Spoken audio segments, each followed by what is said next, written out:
যে ওদালগুৰিত medical coaching আমি আৰম্ভ কৰিম ওদালগুৰি লাইব্ৰেৰীৰ লগত বাক্সা লাইব্ৰেৰীৰ লগত আমি APSC কোচিং আৰম্ভ কৰিম আৰু চিৰাং লাইব্ৰেৰীৰ লগত আমি UPSC আৰম্ভ কৰিম কোকৰাঝাৰ লাইব্ৰেৰীৰ লগত ইতিমধ্যে হাগ্ৰামা মহিলাৰ ডাঙৰীয়াৰ দিনত যেটো চৰকাৰ আছিলে ইমানখিনি পইচা পাইছিলে ইয়াতকে বেছি তেখেতসকলে পাৰ্চেন্টেজ সোনকালে হ'ব আমি SIৰ কাৰণে ৰখি আছো 1200 পোষ্ট অহাৰ লগে লগে এপইন্টমেন্ট দি দিম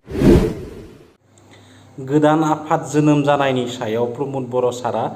मा बुंखौ बे भिडिअखौ नोंथांमोननो खिन्थिनो नाजागोन लोगोसे मा फोरमायखौ हाग्रामा महिलारिनि समाव आरो दिनैनि समाव मा फाराग जाखौ बै गासैबो भिडिअखौ नोंथांमोननो खिन्थिनो नाजागोन এই বছর 50 জন ল'ৰা ছোৱালী আমি এলনতাত পঠাইছো আমাৰ চৰকাৰী খৰচত যে নিট মানে কোচিংৰ কাৰণে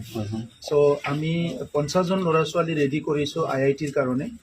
হিটো আমি কোকৰাঝাৰতে ৰাখি কৰিছো আৰু 50 জন ল'ৰা ছোৱালী UPSCৰ কাৰণে আৰু 50 জন ল'ৰা ছোৱালী APSCৰ কাৰণে এই বছৰ আমি কোচিং সেন্টাৰ বিলাকৰ লগত আমাৰ আলোচনা চলি আছে হিটোকো আমি এই বছৰে পঠাই দিম এই লাইনতে আমি চেষ্টা কৰিছো যে চাৰিখন ডিস্ট্ৰিক্টত আমি 4টা কোচিং সেন্টাৰ 2024ত আৰম্ভ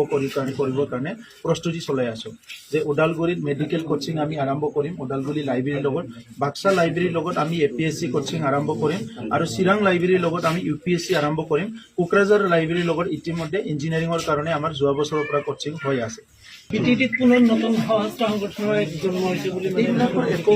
কোনো ভ্যালু নাই আপোনালোকেতো জানে ইমান আগৰ পৰাই আপোনালোকে দেখা পাই আছে কোনোবা 4জন বা 2জন এজন ল'ৰা যদি এটা ৰাইটিং পেড ছাপাই পেলাই মই অস্ত্ৰধাৰী সংগঠন ওলাম বুলি ক'লে এটোতো মানে কি বহুত বেছি ডাঙৰ ভাবিব লগা কথা নাই এতিয়া অসম পুলিচ বহুত ষ্ট্ৰং হয় আৰু ইন্টেলিজেন্সও বহুত ষ্ট্ৰং হয় আৰু এনেকা কোনো মানুহবিলাকৰ মাজত তেনেকা পৰিৱেশ নাই আপোনালোকেও নিবিচাৰে আমিও নিবিচাৰো পুনৰ ইয়াতে ৰক্তাক্ত হওক কিবা হওক সো এইবিলাক কোনো নিবিচাৰে সো সমাজে নিবিচাৰা কামটো যদি কোনোবা কৰিব বিচাৰিছে কোনোবা তাত শক্তি আছে এটোতো সমাজৰ কাৰণে ডাঙৰ এটা মানে তেখেতসকলৰ কাৰণে প্ৰত্যাহ্বান সো সেই প্ৰত্যাহ্বানটো তেখেতসকলে কোনো কাৰণত মোকাবিলা কৰিব নোৱাৰে আজি তাৰিখে বিভিন্ন প্ৰান্তত মানে আধৰুৱা হৈ আছে দলঙৰ কাম এইটো খুব মানে আনফৰ্চুনেট আগত চৰকাৰে হাগ্ৰামা মহিলাৰ ডাঙৰীয়াৰ দিনত যেটো চৰকাৰ আছিলে তেখেতসকলে ওৱান টাইম গ্ৰান্ট যেটো পাইছিলে সেই গ্ৰান্টৰ পৰা যিমানখিনি পইচা পাইছিলে ইয়াতকে বেছি তেখেতসকলে পাৰ্চেন্টেজ লৈ পেলাই অৰ্ডাৰবিলাক দি গ'ল তাত কোনো কাম সম্পূৰ্ণ নহ'ল যে আমি এইবিলাক কাম কৰিবৰ কাৰণে আমাৰ তাত ফাণ্ড নাই আমি আমাৰ ফাণ্ডেদি আমি কিছুমান কাম কৰি আছো এই বছৰ প্ৰায় 400তকৈ অধিক স্কুল মেৰামতি কৰিছো আমি 100খন নতুন স্কুল বনাইছো ৰাস্তা ঘাট বিভিন্ন কাম কৰি আছো সেইকাৰণে এই ফাণ্ডবিলাক কেনেকৈ হ'ল এইটো ষ্টাডি কৰি আমি ওলালো যে তেখেতসকলে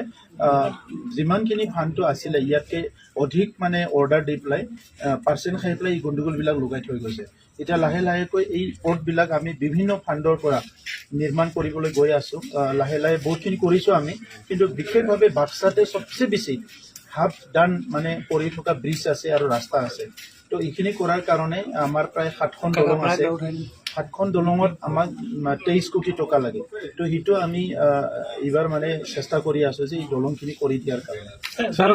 যোৱাকালি বিটিএডি টেটৰ ফলাফল ওলাইছে নিযুক্তি কেতিয়ালৈকে হ'ব সোনকালে হ'ব আমি SIৰ কাৰণে ৰখি আছো 1200 পোষ্ট অহাৰ লগে লগে এপইন্টমেন্ট দি দিম যিমান পাৰো সোনকালে দিবলৈ আমি ৰেডি কৰি আছো